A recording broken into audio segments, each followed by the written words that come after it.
Hello everyone, welcome back into this channel, and today I want to share the tutorials how to do duet on TikTok. So here I already have my TikTok account open on my device, and then I also have the video that I want to duet with.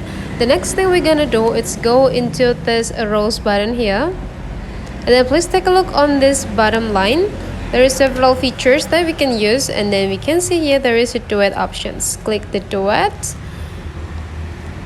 and after that we can do it with our video. And there is also a several options what duet that you want to have. Either you want to split it, or you can make it like this, just the same like two or multi-camera, or you want to do the split up and down, or in the same frame like this. It's only for the upper camera. And then after that, if you already find out the style that you want to do it with, just start record this button to record your video. And then after you finish to record yours, please kind of like click this checklist here, and after that click next.